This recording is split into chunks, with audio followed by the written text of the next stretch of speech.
Hello guys, magandang umaga guys. May ano tayo, i-share natin. Ayan, tumubo ng ang aking guys, yung rambutan. Ayan, bumili po kami ng 2 kilo. Nag-try lang po kami kung mabuhay ba siya o hindi. Ayan. Lalagay namin sa guys, sa malaking paso. Ito guys, temporary lang yan guys. Tapos may isa pa i-share namin ay ito ang lansunis. Ayan ang lansunis namin guys. O, andito lang rin ako sa makina ngayon guys. Sinishare ko lang sa inyo ito kasi magtatanim po tayo. Ilalagay namin yan sa may harap ng bahay. Ayan, ang lansunis. Yan, rambutan. Ganito palang dahon ng rambutan. No? Dahon ng rambutan. Wow, ang dami yung labahan.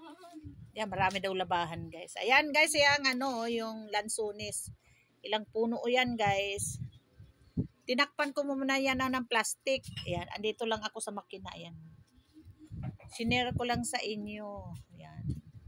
Hindi siya totally, guys, hindi siya totally na sabi malas ba daw ilalagay sa may harap ng bahay. Swerte nga yan kasi pag namumunga po ito ay kumpul-kumpul ang bunga. Ayan. Ayan. Pwede na siya guys, ililipat dun sa malaking balde. Kung may balde po kayo, kung yung balde na nabiak na, ilalagay natin rin yan sa guys, tabi-tabi po sila. Kasi wala siyang bawal talaga itatanim sa may harap ng bahay. Tsaka maganda panglilim yan sa bahay yan guys. Kaya maganda rin siya itatanim kasi pag namunga ito guys ay kumpul-kumpul. Sa ngayon, ayan yan. Ngayon yung rambutan, hindi mo natin siya itanim yan kasi palang kakasibol. Ito po siyang lansunis, pwede na. Tapos mayroon pa ito rin guys na santol. Namumunga na rin ng santol.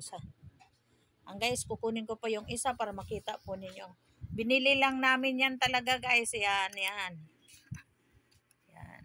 Lalagay natin muna guys Yan. Kumain na kaya ate?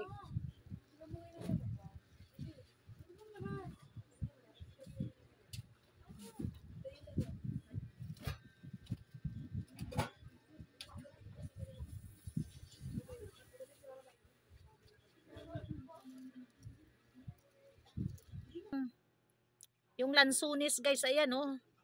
Yan. Yan ang inano ko lang yan guys oh. Yan, yan pwede na po yan siya ililipat sa guys. Ayan. Ano yan guys? Ililipat lang siya sa malaking lagyanan. Kasi pag namumunga po yan, sobrang dami. Ayan. Baldi lang. Mga katulad yan ganyan no. Kasi andito lang ako sa labahan. Yan, labahan namin guys, dami oh. Labahan ni Gian yan, dami oh. Hanggang dito lang guys, maraming salamat sa inyo sa aking pagtulong sa aking munting channel. Maraming salamat. Itatanim, may nagtanong na bawal ba itatanim sa harap ng bahay? Bawal, hindi daw bala, swerte nga yan guys yan. Wag lang talaga ng cactus, wag lang niya yung mamatinik. Ayan. Ayan, maganda hanggang dito kay magandang umaga guys.